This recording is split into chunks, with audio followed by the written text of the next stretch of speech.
পৃথিবীর প্রতিটি দেশই এখন ঋণে ডুবে আছে। যুক্তরাষ্ট্রের ঋণ এখন $38 ট্রিলিয়ন ছাড়িয়ে গেছে, যা তার ইতিহাসের সর্বোচ্চ। ইউরোপীয় ইউনিয়নের কাঁধে প্রায় 14 ট্রিলিয়ন, জাপানের প্রায় 9 ট্রিলিয়ন। এমনকি তেল সমৃদ্ধ সৌদি আরব বা রপ্তানি শক্তিধর জার্মানি ও চীনের মতো দেশগুলোও বিশাল পরিমাণ ঋণের বোঝা বহন করছে। কিন্তু এখানেই বিস্ময়কর বৈপরীত্য। সবাই যদি ঋণী হয়, তাহলে টাকা আদৌ কার কাছে পাও না? এটি আর্থিক ইতিহাসের একটি রহস্য, যেখানে অর্থ, ক্ষমতা আর ইতিহাস মিলেমিশে একাকার হয়ে যায়। আর কিছুই চোখের দেখায় যতটা সরল ততটা সরল নয়। ঋণ কেবল বোঝা নয়, এটি আধুনিক বিশ্বের স্থাপত্যের মূল কাঠামো। প্রতিটি যুদ্ধ, প্রতিটি সংকট, প্রতিটি উত্থান পতন সবই এই অদৃশ্য ঋণের কাঠামোর ওপর দাঁড়িয়ে আছে।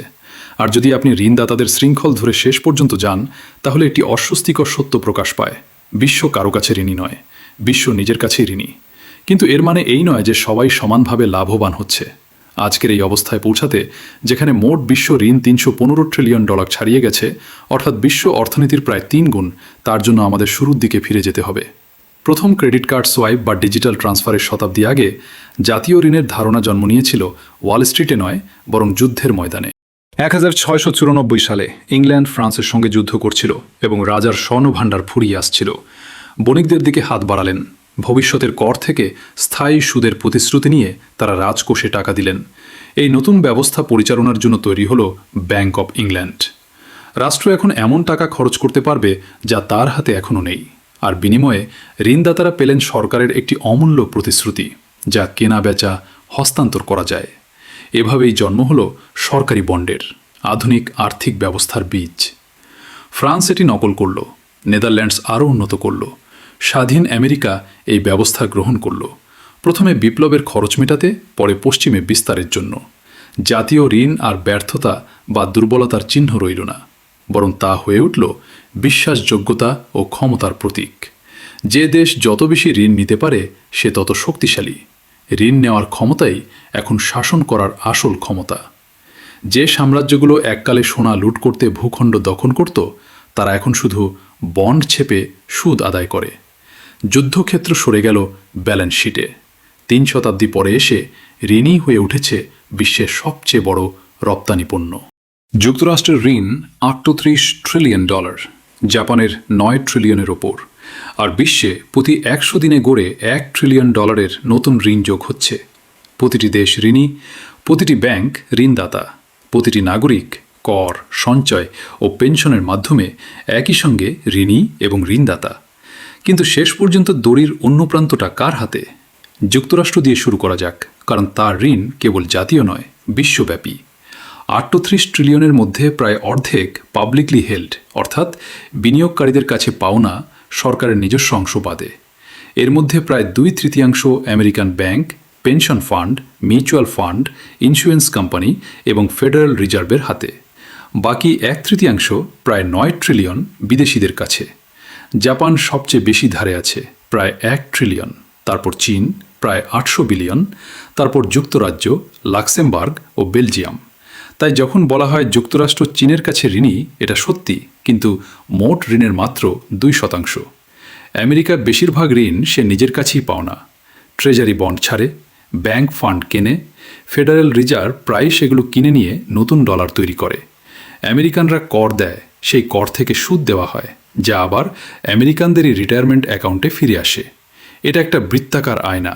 এই বৃত্তাকারতা কেবল আমেরিকান নয়, বিশ্বব্যাপী। জাপান যুক্তরাষ্ট্রকে ট্রেজারির মাধ্যমে ধার দেয়, যুক্তরাষ্ট্র ইউরোপকে IMF-এর মাধ্যমে ধার দেয়, ইউরোপ উন্নয়নশীল দেশগুলোকে ওয়ার্ল্ড ব্যাংকের মাধ্যমে ধার দেয়, উন্নয়নশীল দেশগুলো আবার উন্নত দেশগুলোকে তাদের বৈদেশিক মুদ্রার রিজার্ভ পশ্চিমা বন্ডে রেখে ধার দেয়। এটা পুরো গ্রহ জুড়ে একটা হট পটেটো খেলা, শুধু আলুটা প্রতিশ্রুতি দিয়ে তৈরি। প্রতিটি দেশ অন্য কারো IOU ধরে আছে, প্রতিটি প্রতিশ্রুতি আরেকটি প্রতিশ্রুতি দিয়ে সুরক্ষিত। যেন একটা পোকার টেবিলে সবাই পরের জনের ধকাস থেকে চিপস ধার করে খেলছে, আর খেলা চালিয়ে রাখার একমাত্র নিয়ম কেউ যেন উঠে না দাঁড়ায়।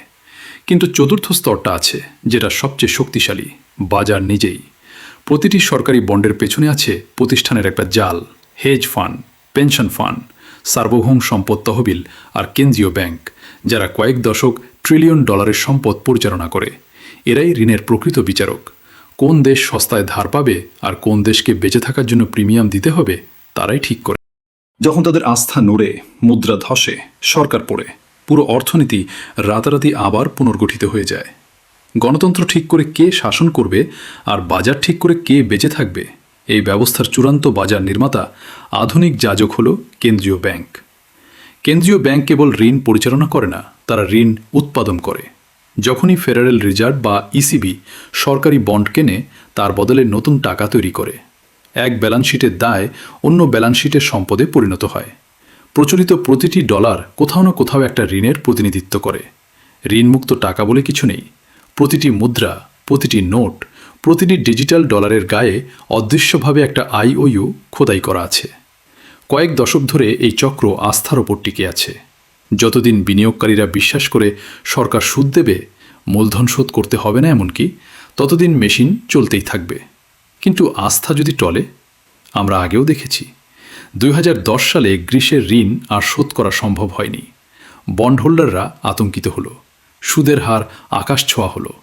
ইসিবি ও আইএমএফ এসে উদ্ধার করল, কিন্তু শর্ত ছিল কঠোর সঞ্চয় নীতি, কর বাড়ানো, খরচ কমানো, ব্যাপক বেকারত্ব। একটা পুরো প্রজন্মের কাছে বেল আউট শব্দটা হয়ে গেল বলিদানের সমার্থক। আর্জেন্টিনা বারবার ডিফল্ট করে ঋণকে জাতীয় অভিশাপে পরিণত করেছে। শ্রীলঙ্কায় জ্বালানি সংকট ও রাজনৈতিক পতন ঘটেছে যখন বিদেশি মুদ্রা ফুরিয়ে সরকার ঋণের সুদ দিতে পারেনি। যখন ব্যবস্থা ভেঙে পড়ে, তখন ঋণদাতারা হঠাৎ দৃশ্যমান হয়। আইএমএফ, রেটিং এজেন্সি, নামহীন বন্ড হোল্ডাররা, যারা পুরো দেশকে গলা টিপে ধরে। তবু ধ্বংসের পরেও একই গেম আবার শুরু হয়। পুরনো ঋণের জায়গায় নতুন ঋণ, পুরনো ঋণ পুনর্গঠন, একই ব্যালেন্স শিটে নতুন নাম নিয়ে মেশিন রিস্টার্ট হয়। কারণ 21 শতাব্দীতে ঋণ আর পরিশোধের জন্য তৈরি করা হয় না, এটা করা হয় চালিয়ে যাওয়ার জন্য। আজকের সরকারগুলো আসলে তাদের ঋণ শোধ করার পরিকল্পনাই করে না। এটা কোনো ষড়যন্ত্র নয়, এটা নীতি। আমরা যখন লোন নিই, মূলধন সহ শোধ করতে হয়, কিন্তু সরকার অন্য নিয়মে চলে। তারা ঋণকে একটা চিরস্থায়ী সাবস্ক্রিপশন বানিয়ে ফেলে, পুরনো বন্ড শোধ করতে নতুন বন্ড ছাড়ে। অর্থনীতিবিদরা এটাকে বলেন রিফাইন্যান্সিং। ফলাফল, মূল টাকা আর কখনো শোধ হয় না, শুধু সুদ দেওয়া চলতেই থাকে। সুদই হয়ে ওঠে আসল পণ্য, স্থিতিশীলতার জন্য চিরকালীন ভাড়া। আর আজকের বিশ্ব অর্থনীতি ঠিক এই ভাড়ার ওপর দাঁড়িয়ে আছে। হাঙর যেমন সাঁতার না থামালে মরে যায়, ঠিক তেমনি বিশ্ব আর্থিক ব্যবস্থা চলছে শুধুই আস্থার ওপর, পরিশোধের ওপর নয়।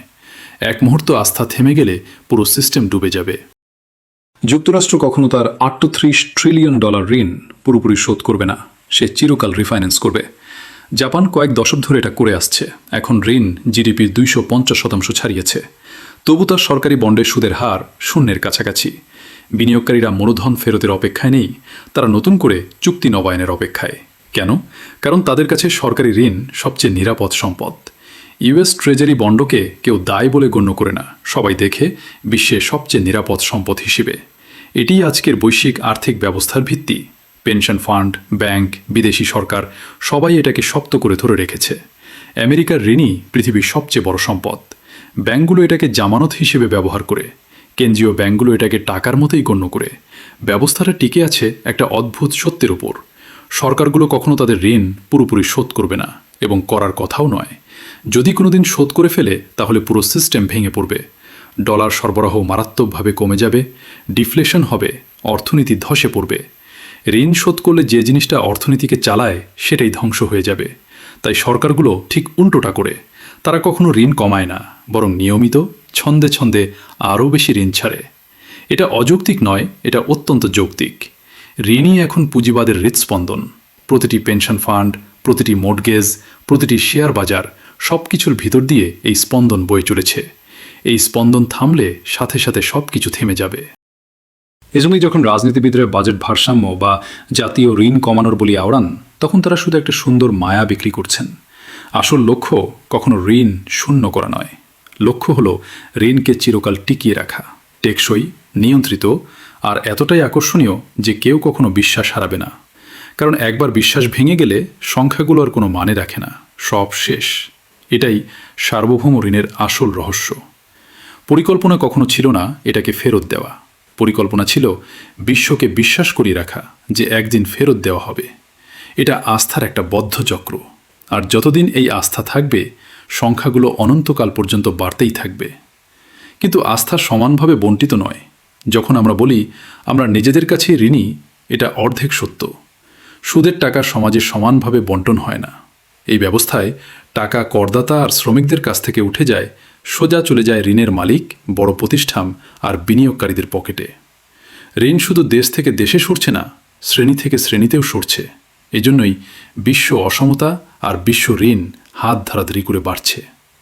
ব্যবস্থাটা ঋণের মালিকদের পুরস্কার দেয়, আর যারা সুদ আর কর পরিশোধ করে তাদের উপর চাপ সৃষ্টি করে।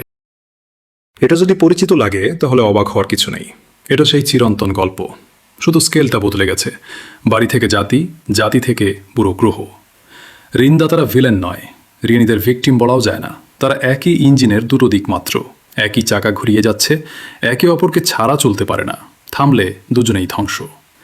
যখন নতুন ঋণ আর পুরনো প্রতিশ্রুতির সাথে তাল মিলিয়ে বাড়তে পারে না, তখনই সেই ভয়ঙ্কর প্রশ্নটা ওঠে, ঋণদাতা আসলে কে? তখন এটা আর বিমূর্ত থাকে না, ব্যক্তিগত হয়ে ওঠে। কারণ এই বিশাল ঋণের পিরামিডের সবচেয়ে উপরে কোনো একটা মুখ নেই। চীন নয়, ওয়াল স্ট্রিট নয়, IMF নয়, ব্ল্যাক রক বা ভ্যানগার্ডও পুরোপুরি নয়। সবাই আর আমরাই। আমাদের পেনশন ফান্ড, আমাদের সেভিংস, আমাদের ভবিষ্যতের স্বপ্ন সবই এই ঋণের জালে জড়িয়ে। আধুনিক আর্থিক ব্যবস্থা ঋণকেই টাকায় পরিণত করেছে। টাকা আর শুধু কাগজ বা সোনা নয়, টাকা হলো অন্যের প্রতিশ্রুতি। আর সেই প্রতিশ্রুতির চেইন যদি একবার ছিঁড়ে যায়, তাহলে সবাই একসাথে ডুবে যাবে। একসময় ঋণ মানে ছিল দাসত্ব, আজ ঋণ মানে ভারসাম্য। কিন্তু যদি কখনো এই ভারসাম্য নড়ে যায়, আস্থা ভেঙে পড়ে, তাহলে মায়া শেষ হবে এবং আমরা আবার মনে করিয়ে দেব যে ঋণ আসলে কি, একটা প্রতিশ্রুতি যা চিরকাল রাখা যায় না। যদি এই কথাগুলো আপনার চোখে নতুন আলো জ্বালিয়ে থাকে, যদি ঋণের এই জালটা হঠাৎ স্পষ্ট হয়ে ওঠে, তাহলে সাবস্ক্রাইব করে রাখুন। ইতিহাস নীরব নয়, সে চুপ করে থাকে না, সে শুধু অপেক্ষা করে কেউ প্রশ্ন করার। আমি আপনাকে দেখিয়ে দেব কোথায় খুঁজতে হবে।